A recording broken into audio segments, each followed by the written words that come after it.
क्यों एक असली भक्त अपने भगवान को कभी नहीं छोड़ता।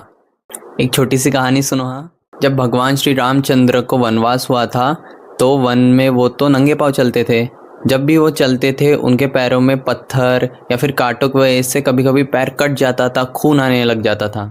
फिर जब रात हो जाती थी तब राम जी आराम करने के लिए चले जाते थे। तब लक्ष्मण जी उनके पास आते थे उनके पैर दबाने के लिए। लक्ष्मण जी ने जैसे ही देखा कि राम जी के पैरों में कांटे लगे हैं, पत्थर लगे हैं, खून आ रहा है, फिर वो वैसे ही पत्थर और कांटे निकालने की जैसे कोशिश करने लगे, जैसे ही हाथ लगाने लगे, राम जी ने तब मना कर दिया, मत निकालो, यथारूप रहने दो, वैसे के वैसे ही रहने दो बोले।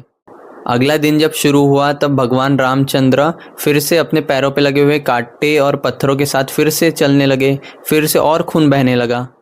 ये देखकर लक्ष्मण जी रोने लगे। उन्होंने ये बात सीता मैया को बताई कि मुझसे ठीक से सेवा नहीं हो पा रही, कृपया करके आप ही कुछ कीजिए। और जब रात हुई तब सीता मैया गई प्रभु रामचंद्र जी के पैर दबाने के लिए। फिर जैसे ही सीता मैया कांटे निकालने की कोशिश करती थी, जैसे ही वो हाथ लगाने के लिए हाथ बढ़ाई कि प्रभु रामचंद्र जी ने उन्हें भी बोल दिया, रहने दो, हाथ मत लगाओ, यथारूप रहने दो।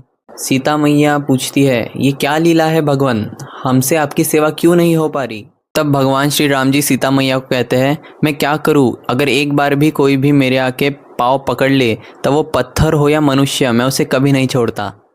जब भगवान अपने भक्तों को कभी नहीं छोड़ते तब एक भक्त अपने भगवान को कभी कैसे छोड़ सकेगा भला। बस स्टार्टिंग में हमें खुद से एफर्ट्स लगाने पड़ेंगे, जैसे कि हमें राम जी के चरित्र को पढ़ना पड़ेगा, भागवतम को पढ़ना पड़ेगा, उनकी कथा सुननी पड़ेगी, उनका नाम जप करना पड़ेगा, और जैसे ही ठाकुर जी हमारे हृदय में बैठ जाते हैं तब हो गया life set. So thank you. Hare Krishna.